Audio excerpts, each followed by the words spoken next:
Bihira po ang lolong nangangalakal ng basura na nakilala ng isang youth scooper sa Maynila.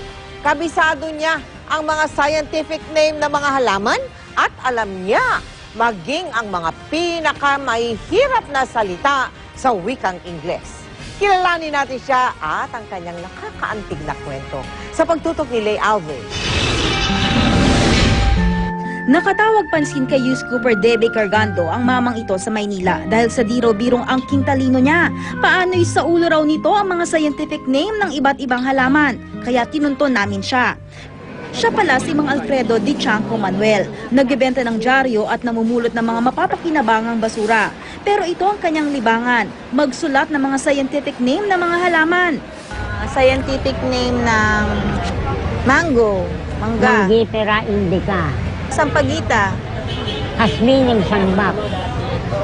Ang waling-waling is Banda Sanderiana. Ilang-ilang. Kalanga odorata. Hindi lang yan, pati mahihirap na salita, alam niya.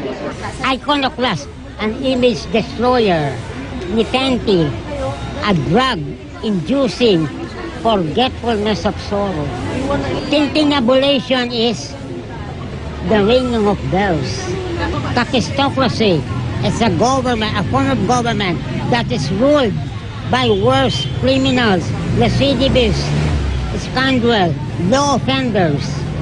Yung pinakamahaba po. Pneumono, ultramicroscopic, silico, volcanoconiosis, the longest word in the dictionary. Abstemious. Abstemious is moderate in eating. Pero sa likod ng kanyang talino ang isang malungkot na kwento. Noong 1986, nakapasa siya sa licensure exam matapos kumuha ng kursong education. Pasado rin siya sa civil service exam.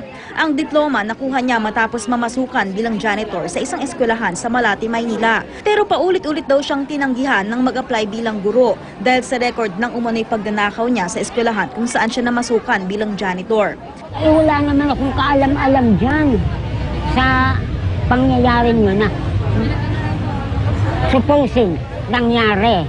Ay di sana hinuli naman ako. Oh, frustrated. You feel rejected. At saka eto, yung ego was as if you are despicable.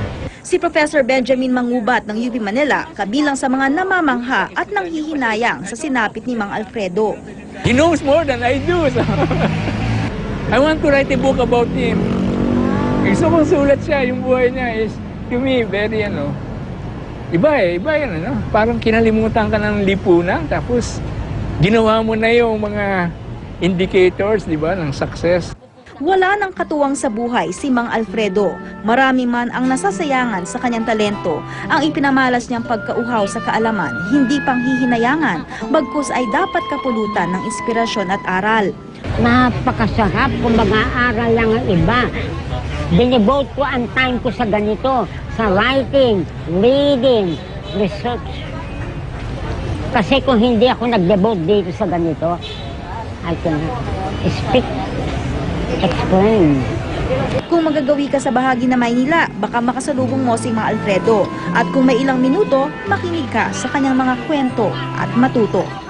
I am Alfredo Manuel, who live in Santa Ana, Manila. Lay Alves, Nakatutok, 24 Oras.